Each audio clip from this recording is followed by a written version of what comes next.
সূরা নাস এবং ফালাকের স্পেশাল কিছু ফজিলত আছে। যেমন একটা হলো, যে ব্যক্তি, একটু মনোযোগ দিয়ে শুনবেন, যে ব্যক্তি সূরা ফালাক, সূরা নাস এবং সূরা ইখলাস এই তিনটা সূরা সকালে এবং সন্ধ্যায় তিনবার করে পড়বে, যদি সকালে পড়ে সন্ধ্যা পর্যন্ত যাবতীয় হঠাৎ বিপদ থেকে বেঁচে থাকবে। হঠাৎ বিপদ, ধাপাস করে কোনো বিপদে পড়বে না ইনশাআল্লাহ। আমি খেয়াল করে দেখবেন সব পরিবারে যাচ্ছে মাইক্রো নিয়ে বিয়ে খাইতে, ডেট, স্পট ডেট,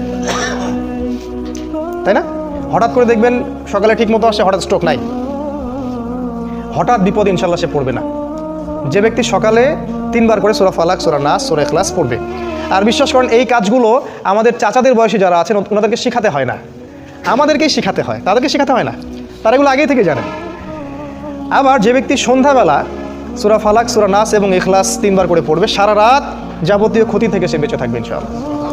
এই হলো একটা বড় ফজিলত। তাহলে আমরা ইনশাআল্লাহ আজকে থেকে, বরং এখন থেকেই তিনবার করে সূরা ফালাক, নাস, ইখলাস প্রতিদিন পড়ার অভ্যাস করবো ইনশাআল্লাহ। এটা একটা আমল।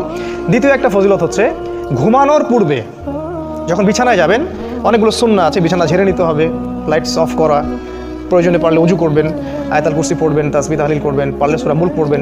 যদি কিছুই করতে না পারেন, কমপক্ষে সূরা ফালাক, সূরা নাস আর সূরা ইখলাস তিনবার করে পড়বেন। সিস্টেমটা আমি দেখাই দিচ্ছি, যে প্রথমে হাত সামনে নিয়ে বিসমিল্লাহির রহমানির রহিম পড়ে সূরাতুল ইখলাস, আবার বিসমিল্লাহ বলে সূরাতুল ফালাক, আবার বিসমিল্লাহ বলে সূরাতুল নাস একবার করে পড়লেন, পড়ে এভাবে ফু দিবেন, দিয়ে মাথা থেকে নিয়ে যতদূর পর্যন্ত পারেন এভাবে মাসেহ করবেন একবার, তারপরে আবার একবার, তারপরে আবার একবার, মোট তিনবার। কেন এটা আমি এখন এসে বুঝতে পারছি, কেন তিনবার, স্টুডেন্ট লাইফে বুঝতে পারি নাই। আসলে কোরআন এবং সুন্নাহর এত জ্ঞানের সমুদ্র, যেখানে আমরা হাবুডুবু খাচ্ছি, আসলে কোনো কুলকিনারাও খুঁজে পাচ্ছি না যে আসলে কি সলিউশন দিব।